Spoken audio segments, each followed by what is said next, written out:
ஒரு நாள் போவார் ஒரு நாள் வருவார் ஒவ்வொரு நாளும் துயரம். தேசிய சின்னத்தை மார்புல குத்தி வச்சு நெஞ்சு நிமித்தி நிக்கிற இந்தியன்கள்ல நானும் ஒருவன்.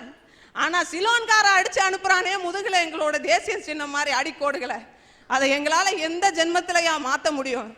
கடல்ல என்ன கோடாயா போட்டு வச்சிருக்கான், இதுக்கு இந்தாண்ட நீ போ, இதுக்கு இந்தாண்ட நீ போக வேண்டான்னு. கரையை தாண்டின உடனே பட்டுன்னு சுட்டுறான். சுட்ட சடலத்தை கூட எங்கள்கிட்ட சேர்க்க முடியாம கடல்ல தூக்கி வீசி எறிஞ்சிடறான். அவன் கொடுக்குற தண்டனை எல்லாம் நீங்க கேள்விப்பட்டிருப்பீங்களா?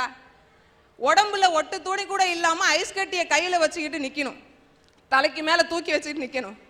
அடுத்து என்ன அப்படின்னாக்கா, நான் அதிகாலை 4 மணிக்கு கடல்ல இறங்கி நீந்த சொல்லிடுவாங்களாம். கையில என்னெல்லாம் கிடைக்குதோ எல்லாத்தையும் எடுத்து அடிக்கிறான்.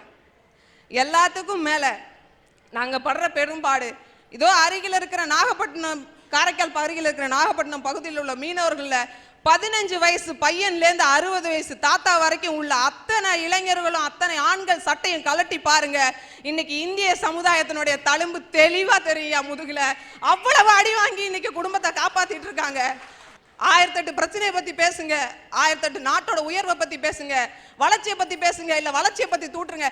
எனக்கு அதை பத்தி எல்லாம் தெரியாதியா. இன்னைக்கு எல்லாம் முடிஞ்சு போய் நட்டாத்துல நாங்க நிக்கிறோம். ஒரு பழைய பாடல் ஒண்ணு எனக்கு ஞாபகத்துக்கு வருது.